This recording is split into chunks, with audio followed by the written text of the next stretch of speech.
جسے اللہ بلاتا ہے اسے کوئی روک نہیں سکتا۔ کبھی کبھی انسان صرف ایک خواہش لے کر چلتا ہے اور اللہ اس خواہش کو منزل بنا دیتا ہے۔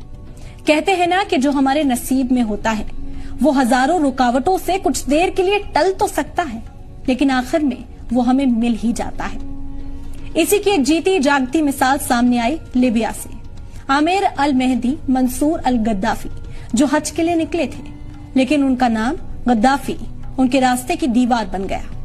ایئرپورٹ پر انہیں روک لیا گیا۔ وہ چیکنگ پروسیس میں الجھے رہے اور فلائٹ بورڈ نہیں کر سکے۔ وہ سیکیورٹی سے گہار لگاتے رہے کہ انہیں جانے دیا جائے لیکن ان کی کسی نے نہ سنی اور پلین ان کے بغیر ہی چلا گیا۔ ان کا دل ٹوٹا، آنکھیں بھیگ گئیں لیکن یقین باقی تھا۔ پھر اللہ نے وہ کر دکھایا جسے لوگ کرشمہ کہہ رہے ہیں۔ وہی پلین تکنیکی خرابی کے چلتے واپس لوٹ آیا لیکن اس بار بھی بہت گزارش کرنے کے بعد بھی پائلٹ نے انہیں پلین میں چڑھنے کی اجازت نہیں دی۔ پلین پھر ان کے بغیر اڑا اور دوسری بار بھی اسی تکنیکی خرابی کے چلتے پھر اس پلین کو لوٹنا پڑا۔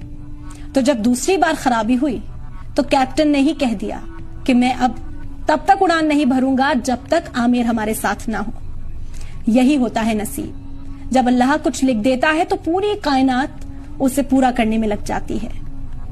تیسری بار وہی فلائٹ اسی عامر کے ساتھ مکہ روانہ ہوئی کیونکہ اب وہ صرف ایک مسافر نہیں تھے، وہ اللہ کے مہمان بن چکے تھے۔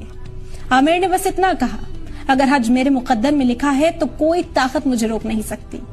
ان کی کہانی آج ہر اس دل کو ہمت دیتی ہے جو مشکلوں سے ہار رہا ہے، کیونکہ جو ہمارے نصیب میں ہوتا ہے وہ مل کر ہی رہتا ہے، چاہے زمانہ کچھ بھی کر لے۔